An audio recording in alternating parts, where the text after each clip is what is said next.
Vlogging, it's undeniably popular these days. Like, everybody is doing it, even though I think a lot of them really shouldn't be doing it. But if you are familiar with vlogging, you're also probably familiar with this setup. You know, the camera, the microphone, and this infamous GorillaPod. Now, it makes a lot of sense for people to use the GorillaPod, right? Because like it's infinitely flexible, you can like bend it and put it in all sorts of creative ways. You can hang it from stuff. But as someone who has used the GorillaPod pretty extensively, I hate it. Now, of course, there are other options. You know, I believe it's either in 2019 or 2018 where Sony came up with their own idea of what the vlogging tripod would look like, and this was it. You know, it's small, it works as a handheld device, and you could also open it up to set it down as a tripod. Now, this was cool. I really liked the idea, but obviously it had its own set of problems, which is why I'm super excited to check out the successor to this guy in today's video. Today we're looking at the Sony GP-VPT something or other.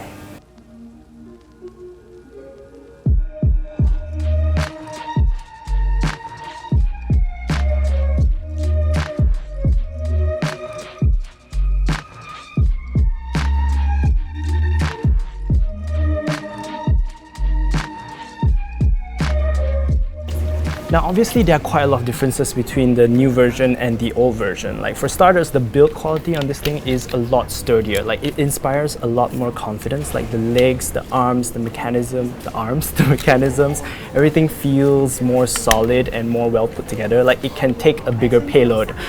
On top of that, you also have this, which is like the tilt axis, which you can unlock with this button, right? But now you can also tighten this with this. This is something, this is like a bit of a screw. You can use your hands, or you can use like a coin to get it even tighter. This is something that was not on the old one.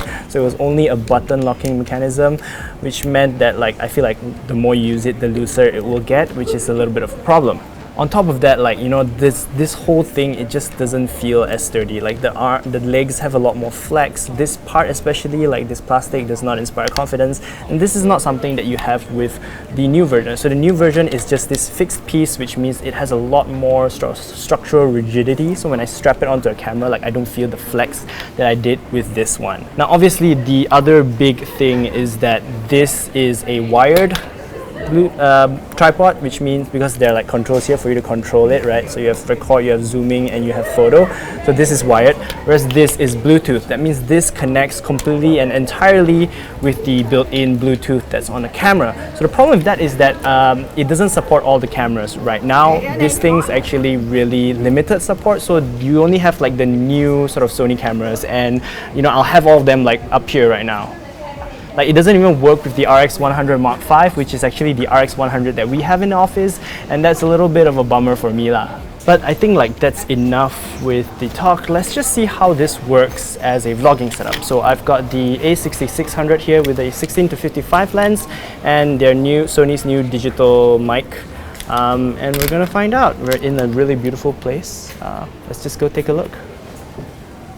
Before we begin though, you'll need to pair it with your camera first, because it's a Bluetooth grip. So make sure that your camera is on its latest firmware version, and then head into the camera's Bluetooth menu. Turn on Bluetooth and select pairing. Then you're going to want to hold the photo and T-zoom button on the Bluetooth grip for about 10 seconds, and you should get a notification on your camera that the grip wants to pair. Hit yes, then you should be good to go.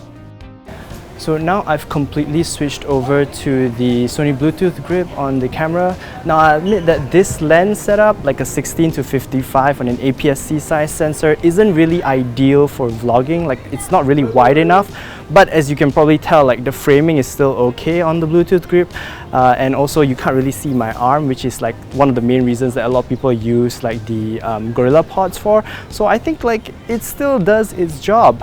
And one thing that I'm noticing is actually the fact that this new Bluetooth grip, right, it has this different kind of texture. It's not necessarily better than the old one, because I think the old one, which has like a rubberized finish, is a little bit grippier, but I think this kind of material will age better. So like it won't get sticky, or it won't get like sort of degraded the more you use it, and I think that's a pretty good thing. Right now I'm in the Tianho Temple, which is one of the oldest and I believe largest temples in the entirety of Southeast Asia. I believe it's like a 6-tier temple or something like that, and it's in Seputeh. So I have a colleague who actually comes here to pray quite often, especially during Chinese New Year. And yeah, if it's like during Chinese New Year, right, this whole place is just crazy packed. Even now there are like quite a few tourists everywhere, as you can probably see, but overall it's like the crowd's still pretty reasonable. And I mean, it's a really beautiful place. Like, look at all the lanterns being strung up, and there's so many layers, and the view from here is actually just incredible.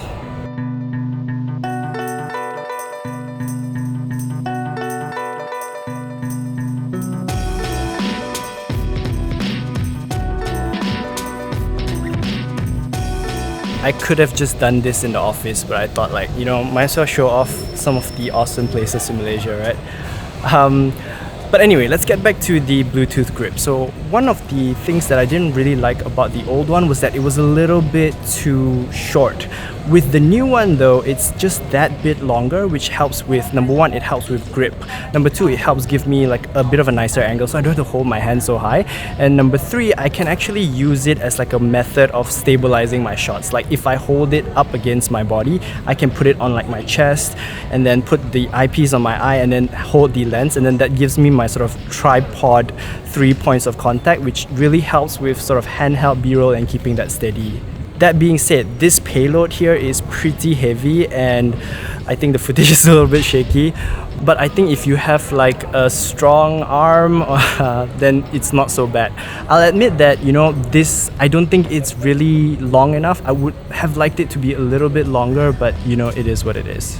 One cool thing about this grip though is that since it's Bluetooth, it also doubles as like a Bluetooth remote. So like if you have a tripod, you can actually set this camera up on the tripod, frame yourself up, and then use this as like a Bluetooth remote to start recording, which I think is actually really useful and something that I found myself using more often than I thought I would.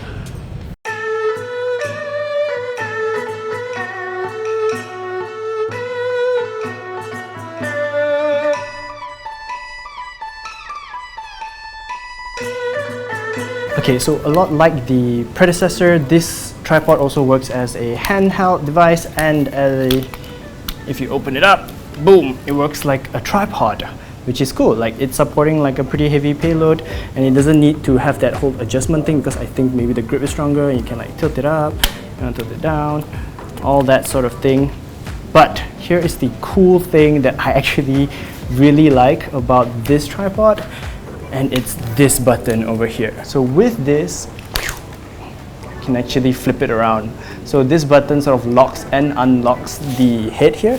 So you can actually turn it every 90 degrees. Is it 90 degrees? 45 degrees? No, it's 90 degrees.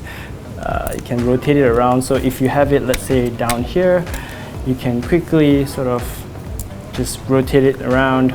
Or if you're filming yourself and you want to show something that's over there, you can just do it with a little bit of practice, have it flip on the other side, which I think is pretty cool. But it does add this one little, I don't know if it's a structural integrity thing or if it's actually not a problem at all, but there is a little bit of play with this, especially if you have like a slightly heavy payload over here. There is a little bit of play, which is, it can be a bit worrying sometimes, I guess, but so far it's been rock solid. It hasn't given up on me yet. It hasn't shown any signs that it's going to break, so I guess that's pretty good. And the best thing about the Sony Grip is that it's very easy to pack up and deploy. While the GorillaPod is infinitely flexible, it is also incredibly difficult to set up. You often need several minutes just to get it level, and then even then there's no guarantee that it won't fall over later. With the Sony Grip, it's just flip out and bam, you're good to go. But obviously this is not like the perfect sort of Bluetooth grip. No, definitely not, because I think that there are still quite a few things that I would like to see improved in like a version 3 or something like that. For starters, I think that the buttons are a little bit too mushy. Like, I would have liked like maybe more clicky buttons, especially like the zoom toggle. That thing is just really soft and a little bit too vague for my liking. But then again, like, the zoom toggle doesn't really work with most of their interchangeable lenses, because unless you have digital zooming enabled, it's just not going to work. I will note, however, that I like the new button lock lever that Sony's included with this grip, because it really helps with accidental button presses. On top of that, I would have liked to see that this grip be even longer so that it's even more comfortable to hold and easier to set up. I don't think that they need to necessarily replace this with a longer one, but maybe they could launch like a Bluetooth Grip Plus variant that's, slightly longer. Oh, and while you're at it, Sony, I would love to see like some kind of quick swap plate system so that I can pop the camera on and off the grip in a jiffy. All in all though, I really liked using the Sony Bluetooth Grip. I definitely prefer it over the GorillaPod for my workflow, and the fact that it's Bluetooth isn't the only improvement Sony made over its predecessor. That being said, if you want to pick this grip up, you should know that it isn't a small investment. So this grip is 499 ringgit, which is quite a lot of money for like a plastic tripod. But I suppose that it's not much more expensive than a GorillaPod or a Switch Pod, so with the added Bluetooth functionality, it might just be worth the difference. What do you think? Let me know your thoughts in the comments below. But that is it for this video. Thank you so much for watching. If you liked it, be sure to give it a thumbs up. Don't forget to subscribe to our YouTube channel. And you can also like us on Facebook, but our home will always be at soyachinchow.com. I'm Rory and I'll see you in the next video. Bye! Thing is 499 ringgit, and that is quite a, oh my god, what the fuck. So he really likes me, right? That bird literally flew and attacked Zach.